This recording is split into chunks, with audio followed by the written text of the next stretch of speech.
So my name is Ting, and today, we can move on from that. So today I'll be talking about the thing about choices. And when I was thinking about what to talk about today, and I decided to speak on this topic of the thing about choices, and they told me that the theme was, non-common sense, so things that don't make sense. I thought of my mother. I thought about choices, and I thought choices that don't make sense, and immediately I was like, yep, I'm going to start with a story about my mom.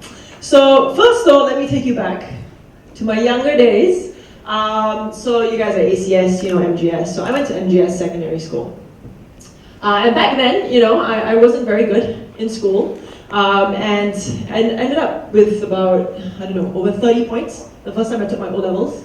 And so after that, what normally happens is that, you either go to ITE, or you go to Poly, or you go to JC, or you cannot make it, you go way up, right? So you have kind of like a path that's sort of already laid out for you when you have over 20, 30 points for your O-levels, right? So I went to my mom and I said, okay, so what am I going to do now? So my mom said, oh, no, you're going to do it again. I said, so I'm going to do my O-levels again. She said, yeah, no, you do it again. I was like, okay. She said, no, you have to make sure that you have choices. She said, I don't care where you go, but I want you to choose where you go. So you're not going to automatically go when life says at this stage or society says you should go. You do your O-levels again. So I said, okay. I mean, I wasn't really in a position to argue at that point. So I said, okay, I'll do my O-levels again. So then I said, so how does one do your O-levels again? Do I do it? Where do I go to school, right? And so I ended up doing it as an independent candidate. But then I said, so where am I supposed to go to school every day? So my mom said, oh, I know. I think you should go to RGS. We should ask the principal, at the time it was Kamilin, whether or not you can go to RGS for a year. Because she said, even if you get 30 points again, you won't drag down their score because anyway you're an independent candidate.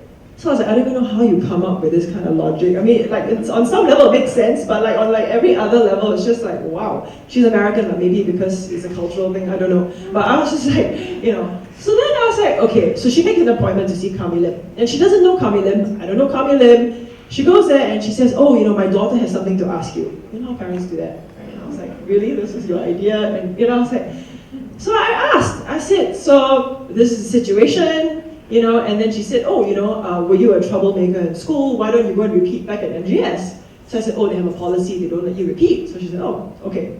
And so I ended up going to RGS for a year. I know, it's very weird, right? And so this was my first thing. So the thing about choices is that sometimes they're really very, very weird, okay? And then this is the first lesson I think I learned for me at that stage, was that choices sometimes can be very unconventional. And I ended up going on to Hwa Chong after that, luckily. You sort of got things back on track. I grew up, started working at Stanchart and then at Channel News Asia. And then I ended up doing this bike race in Timor-Leste. So it was a 450-kilometer mountain bike race in Timor-Leste. And all this time I had been looking for a way to give back, but I couldn't find what that was.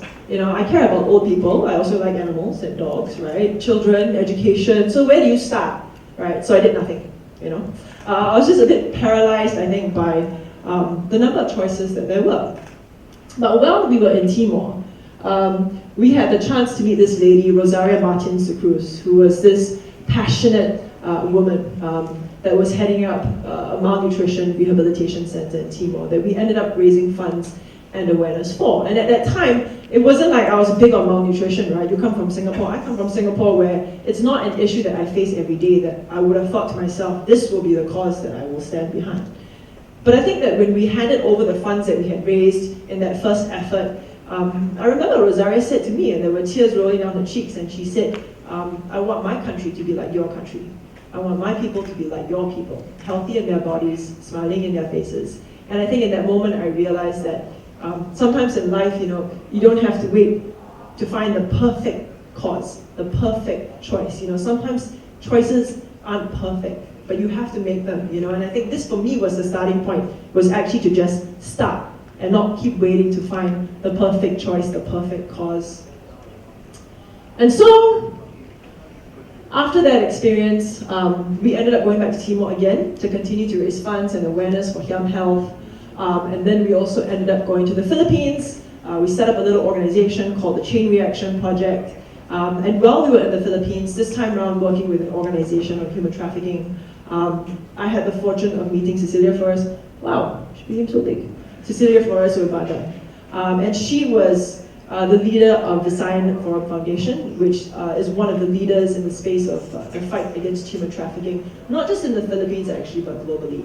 And we met with her and we were talking. We had spent a lot of time actually with the organization. And one of the things that she said to me at that point, which was another turning point in my life, was that she said she had started to focus on human trafficking because she herself had been put into prison under the Marcos regime and had 2 children in prison, and she had felt that that was the most degrading thing that a woman could go through, to raise your children in prison. But she said when she came out and she met the survivors of human trafficking, she really felt called to that their reality was even worse than hers had been. And through our interactions, she said, but a lot of times people look at me and they make a martyr out of me. They put me on a pedestal, but they forget that I'm a mother, a daughter, a friend.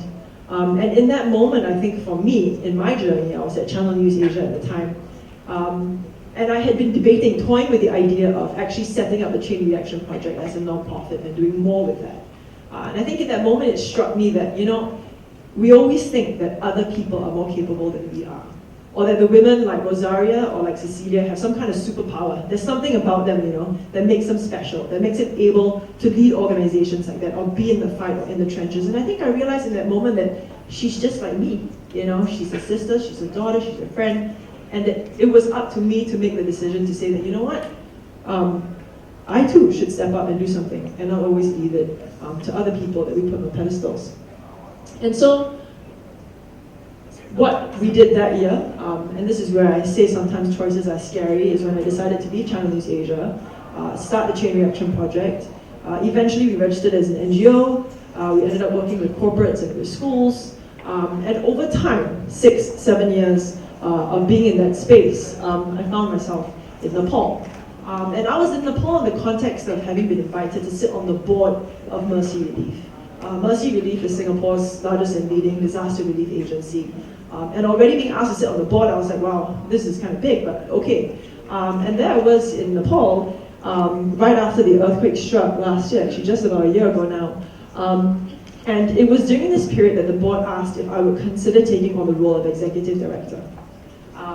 And to me, that role was so much bigger than I was, that I was like, I need to think about it, and I wasn't sure that I could do it. But while I was there in Nepal, there was a lady that I met, and she was clearing the rubble from her house, and she was just methodically going in and out of her house. And at one point we made eye contact, and there was such a sadness in her eyes that I just felt very compelled to speak to her. And so through our translator, I actually spoke to her sisters, and they said that there were 2 or 3 sisters, but that their youngest sister had been killed in the earthquake along with her 2 kids. And right now what they were doing was really just clearing the rubble to take their mind off of their loss. And so we asked them, we said, and have you received any aid after the earthquake struck? And she said, yeah, we have, but we turned it down so that it could go to others who needed more.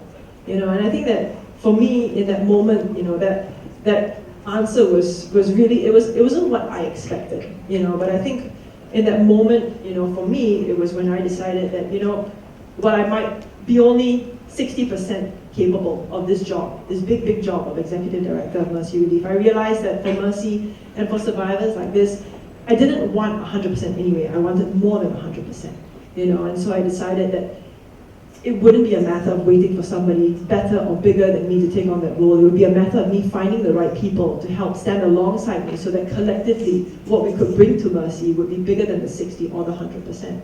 And that was the point that I decided that I would move on from the Chain Reaction Project and actually focus and start work there with Mercy Relief. So the thing that I think for me that I just want to share today is that there are all these choices that you make in life, right? You have the ones that are weird, you have the ones that aren't perfect, you have the ones that are scary, you have the ones that are unexpected, but at the end of the day, I think choices, they come to define you. And I think what I would challenge you to do, at least in my life I've seen, is to take and make choices that don't limit you by always making the ones that make sense, by making those scary, weird, unconventional choices so that maybe you can reach a different potential that you might not have been able to get to, or go down paths that you might never have gone down had you always stuck to the decisions and the choices that in that moment seemed to make more sense.